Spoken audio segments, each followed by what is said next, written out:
आज आपण paper फर्स्टच्या mathematical logic या पहिल्या चॅप्टरला सुरुवात करूया. या चॅप्टरमध्ये टोटल 7 पॉईंट्स आहेत. पहिला पॉईंट्स आहे statement and its truth value. Second points आहे लॉजिकल कनेक्टिव्ह कंपाऊंड स्टेटमेंट.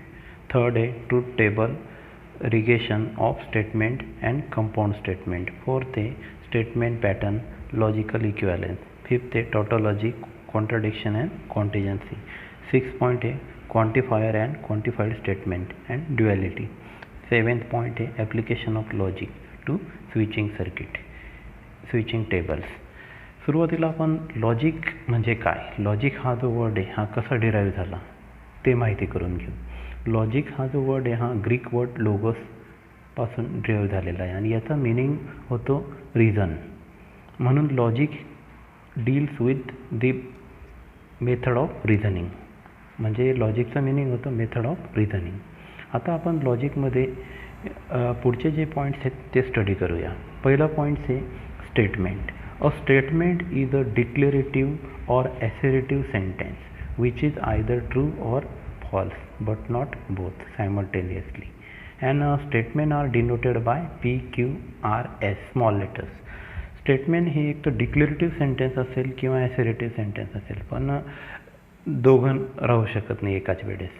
आणि ट्रूथ व्हॅल्यू जी आहे स्टेटमेंटची ती आपण एक तर कॅपिटल Tने दाखवतो किंवा कॅपिटल Fने दाखवतो. त्याच्यासाठी काही एक्झाम्पल्स दिलेले आहेत खाली. Sun rises in the east. 5 × 2 = 11. Every triangle has a 3 side. हे जे दिलेले आहेत ना हे तिघं स्टेटमेंट आहेत.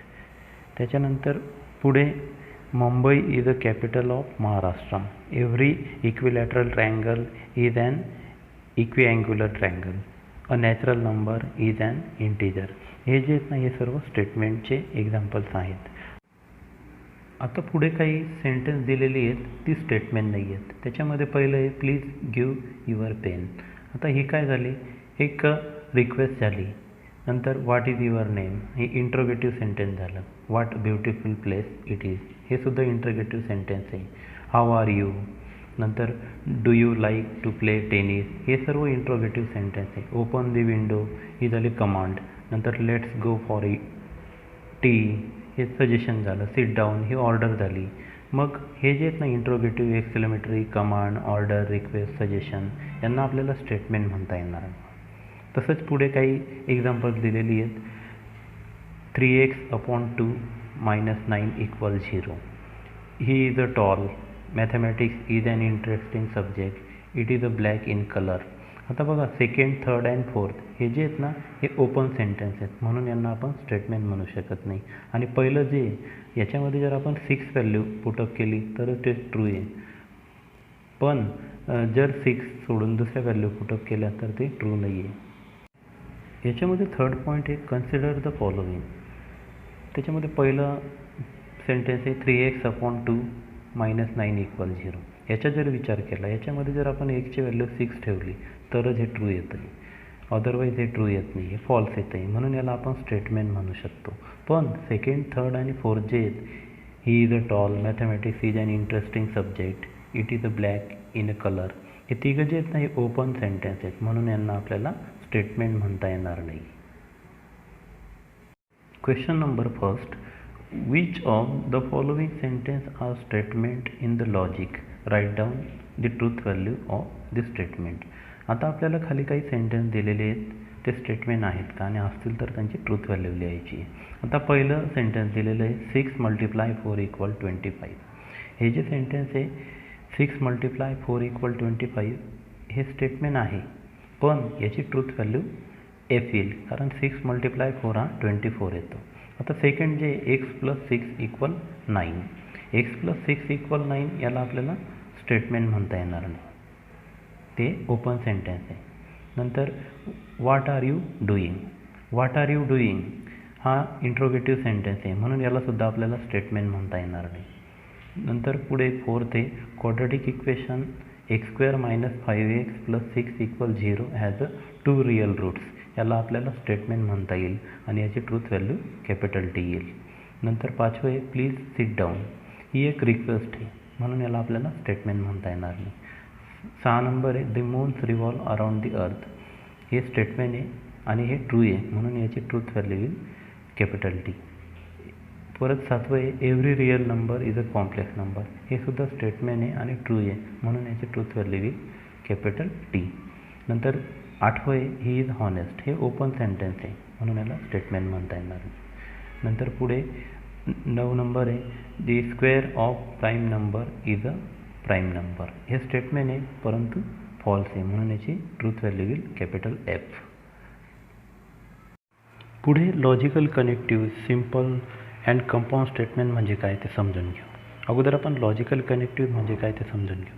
दी word or phrase which are use to connect to statement are called logical connective. दोन स्टेटमेंट कनेक्ट करण्यासाठी जो काही वर्ड्स यूज केला जातो किंवा फ्रेज यूज केली जाते त्याला आपण लॉजिकल कनेक्टिव्ह म्हणतात.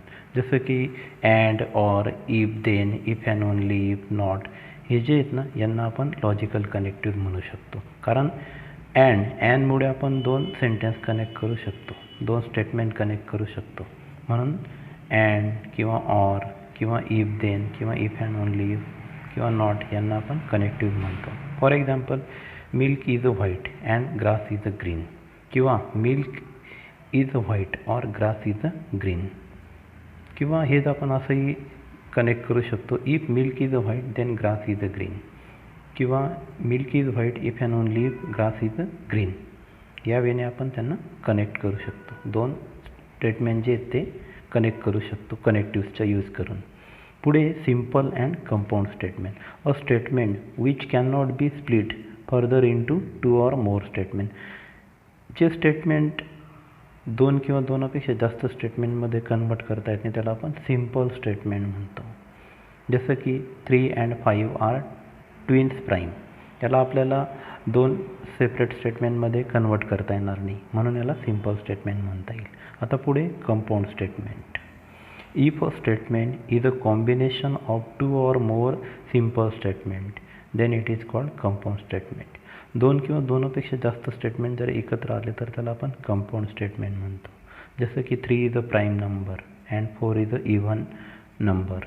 याला आपण कंपाऊंड स्टेटमेंट म्हणू शकतो. किंवा milk is a white and grass is a green यालासुद्धा आपण कंपाऊंड स्टेटमेंट म्हणू शकतो. या ठिकाणी 2 स्टेटमेंट एकत्र आलेले आहेत. आता याच्या पुढे आपण जे काही कनेक्टिव्ह दिलेले आहेत जसं की पहिलं एक कंजक्शनचा टेबल समजून घेऊ. आता कंजक्शनच्या टेबलमध्ये पहिल्या कॉलममध्ये पी दिलेला आहे, दुसऱ्या कॉलममध्ये क्यू दिलेला आहे आणि तिसऱ्या कॉलममध्ये आपल्याला पी कंजक्शन क्यू दिलेला आहे. आता कंजक्शनसाठी उलटा व्ही यूज केला जातो. आता पहिल्या कॉलममध्ये टी डबल एफ दिलेला आहे, दुसऱ्या कॉलममध्ये सिंगल टी एफ दिलेलं आहे.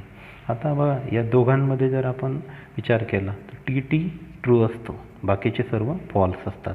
जसं की TFसुद्धा फॉल येईल, FTसुद्धा फॉल येईल, FFसुद्धा फॉल येईल. हा झाला कंजक्शनचा टेबल. आता पुढे आहे ना डिजक्शनचा टेबल. डिजक्शनचा टेबल आणि कंजक्शनचा टेबल जवळपास सेम आहे. बघा आता पहिला कॉलम P आहे, दुसरा कॉलम Q, दोघं सारखे आहेत. फक्त तिसरा जो कॉलम आहे त्याच्यामध्ये P डिजक्शन Q. आता डिजक्शनसाठी V हा सिम्बॉल यूज केला जातो. आता याच्यामध्ये FF फॉल असतं, बाकीचे सर्व ट्रू असतात. जसं की TT true, TF true, FT true. फक्त FF फॉल असतं. डिजक्शनमध्ये FF फॉल असतं आणि कंजक्शनमध्ये TT ट्रू असतं. हा दोघांमधला फरक आहे.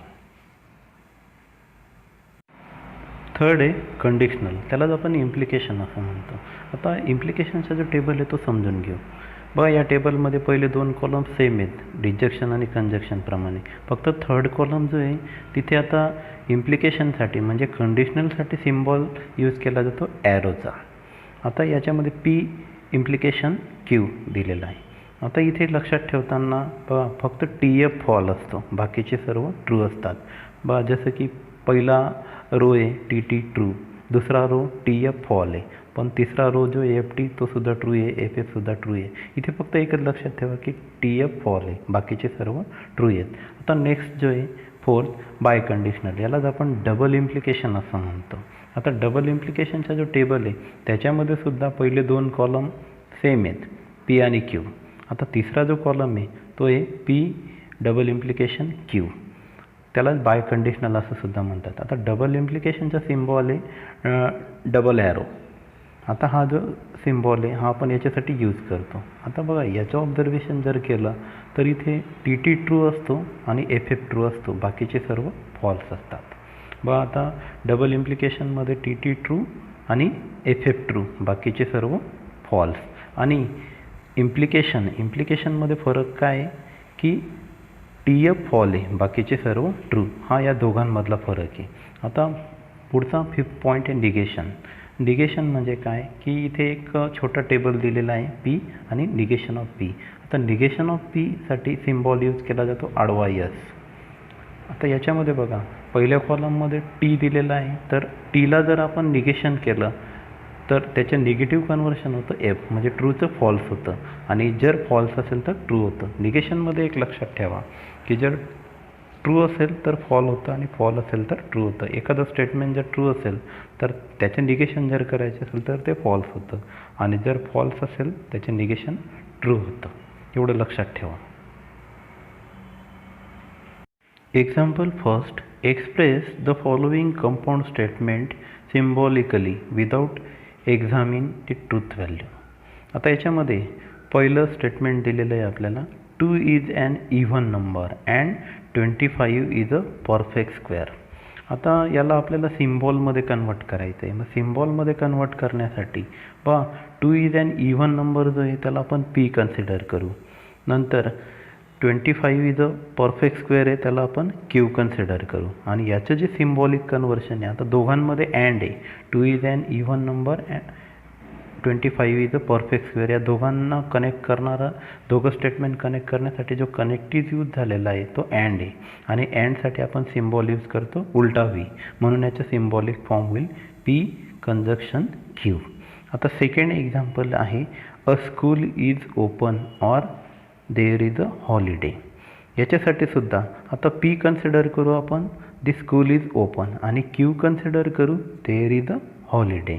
आता या दोघं स्टेटमेंटला कनेक्ट करण्यासाठी कनेक्टिव्ह यूज केलेला आहे ऑर, आणि ऑरचे सिम्बॉल आहे व्ही, म्हणून याचे सिम्बॉलिक फॉर्म काय येईल पी डिजक्शन क्यू.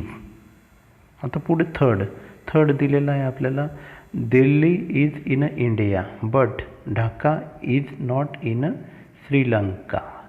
मग आता या दोघांमध्ये जर विचार केला P for Delhi is in India and Q for Dhaka is not in Sri Lanka. मग आता या दोघांना कनेक्ट करण्यासाठी कनेक्टिव्ह यूज झालेला आहे बट, म्हणून आपल्याला पुढे बटसाठी जो सिम्बॉल दिलेला आहे तो सिम्बॉल बघूया. तो सिम्बॉल आहे उलटा व्ही, ज्याला आपण कंजक्शन म्हणतो. आता याचं सिम्बॉलिक फॉर्म जे आहे ते येईल पी कंजक्शन क्यू, असं सुद्धा आपल्याला याचे सिम्बॉलिक फॉर्म लिहिता येईल. पण जर आपण ढाका इज इन श्रीलंका याचं जर निगेशन केलं तर काय येईल ते Dhaka is not in Sri Lanka, म्हणजे निगेशन क्यू. म्हणून याचं सिम्बॉलिक फॉर्म आपल्याला असं सुद्धा लिहिता येईल पी कंजक्शन निगेशन क्यू. म्हणजे याचं सिम्बॉलिक फॉर्म आपण दोन पद्धतीने लिहू शकतो.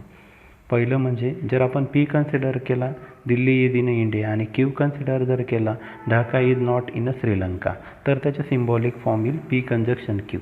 पण आपण जर क्यू कन्सिडर केला की ढाका इज इन श्रीलंका, तर त्याचं निगेशन येईल negation Q Dhaka is not in Sri Lanka, म्हणजेच सिम्बॉलिक फॉर्म येईल पी कंजक्शन निगेशन क्यू.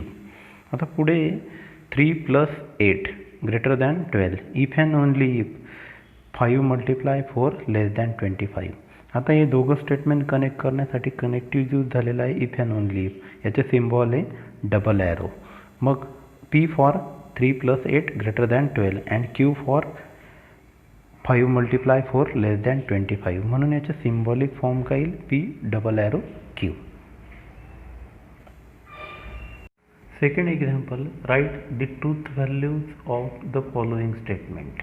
आता याच्यामध्ये पहिलं स्टेटमेंट आहे 3 is a prime number and 4 is a rational number. आता या पहिल्या स्टेटमेंटमध्ये आपण पी कन्सिडर करू 3 इज अ प्राईम नंबर आणि क्यू कन्सिडर करू 4 इज अ रॅशनल नंबर. आता 3 हा प्राईम नंबर आहे, हे ट्रू स्टेटमेंट आहे, आणि 4 हा रॅशनल नंबर आहे, हे सुद्धा ट्रू स्टेटमेंट आहे. म्हणजे पीची व्हॅल्यू पण कॅपिटल टी येईल आणि क्यूची व्हॅल्यू पण कॅपिटल टी येईल. आता या दोघांना कनेक्ट करणारा जो कनेक्टिव्ह आहे तो अँड आहे, म्हणजेच कंजक्शन. मग आता पी कंजक्शन क्यू हा झाला याचा सिम्बॉलिक फॉर्म. आता याची ट्रूथ व्हॅल्यू फाइंड आउट करायची. आता ट्रूथ व्हॅल्यू जर फाइंड आउट केली आपण, ट्रूथ व्हॅल्यूमध्ये आपण जर विचार केला तर ट्रूथ व्हॅल्यू येईल याची जी ट्रूथ व्हॅल्यू आहे टी कंजक्शन टी, आणि याचा जर विचार केला तर हा मिळतो आपल्याला टी. म्हणून याची ट्रूथ व्हॅल्यू येईल कॅपिटल टी. सेकंड स्टेटमेंट आहे all flowers are red or all cows are black. आता याच्यासाठी आपण जर विचार केला तर let P for all flowers are red and Q for all cows are black. दोघांना जर ऑब्झर्व केलं तर दोघं फॉल्स आहेत, म्हणून दोघांची व्हॅल्यू येईल कॅपिटल एफ. आता दोघांना कनेक्ट करणारा जो कनेक्टिव्ह आहे तो काय दिलेला आहे आपल्याला, ऑर दिलेला आहे, आणि ऑरसाठी आपण व्ही यूज करतो, म्हणजे ज्याला आपण डिजक्शन म्हणतो. म्हणून याचं सिम्बॉलिक फॉर्म काय येईल पी डिजक्शन क्यू. आणि आपण जर डिजक्शनच्या टेबल पाहिला तर डिजक्शनच्या टेबलमध्ये एफ एफ फॉल होता, बाकीचे सर्व ट्रू होते. म्हणून या स्टेटमेंटची ट्रूथ व्हॅल्यू काय येईल कॅपिटल एफ. आता आपण थर्ड एक्झाम्पल पाहू. If Mumbai is in Maharashtra then Delhi is the capital of India. आता याच्यासाठी पी कन्सिडर करू आपण, मुंबई इज इन महाराष्ट्र, आणि क्यू कन्सिडर करू Delhi is the capital of India. आता या दोघांमध्ये जर विचार केला तर दोघं ट्रू आहेत, म्हणून त्यांची व्हॅल्यू जी आहे ट्रूथ व्हॅल्यू ती कॅपिटल टी आहे. आता दोघांना कनेक्ट करणारा जो काही कनेक्टिव्ह आहे तो काय आहे, इफ देन आहे, आणि इफ देनसाठी सिम्बॉल यूज केला जातो सिंगल ॲरोचा, म्हणून त्याचं सिम्बॉलिक फॉर्म काय येईल पी इम्प्लिकेशन क्यू, म्हणजे सिंगल ॲरो क्यू. आता याची ट्रूथ व्हॅल्यू पाहू. आता इम्प्लिकेशनच्या टेबलमध्ये आपण पाहिलं होतं की तिथे फक्त टी एफ फॉल राहतो, बाकीचे सर्व ट्रू असतात, म्हणून टी इम्प्लाईज टी हे सुद्धा ट्रू येईल, म्हणून याची ट्रूथ व्हॅल्यू येईल कॅपिटल टी. आता पुढचं एक्झाम्पल दिलेलं आहे आपल्याला fourth. Milk is a white if and only if the sun rises in the west. आता इथे सुद्धा आपण सुरुवातीला पी कन्सिडर करू मिल्क इज अ व्हाईट, आणि क्यू कन्सिडर करू sun rises in the west. तर मिल्क इज व्हाईट हे ट्रू आहे, त्याची ट्रूथ व्हॅल्यू येईल कॅपिटल टी. पण क्यू जो आहे sun rises in the waste हे फॉल्स आहे, म्हणून याची ट्रूथ व्हॅल्यू येईल कॅपिटल एफ. आता यांना कनेक्ट करणारा जो काही कनेक्टिव्ह देतो इफ अँड ओनली इफ आहे, आणि त्याचे सिम्बॉलिक फॉर्म आहे डबल ॲरो, म्हणजे मग काय लिहिता येईल पी डबल ॲरो क्यू, हा झाला याचा सिम्बॉलिक फॉर्म. आता आपण याची ट्रूथ व्हॅल्यू पाहू. डबल इम्प्लिकेशनमध्ये काय असतं की टी टी ट्रू आणि एफ एफ ट्रू, बाकीचे सर्व फॉल्स. मग इथे टी डबल ॲरो एफ आहे, म्हणून हा सुद्धा फॉल्स येईल, म्हणजे याची ट्रूथ व्हॅल्यू येईल कॅपिटल एफ.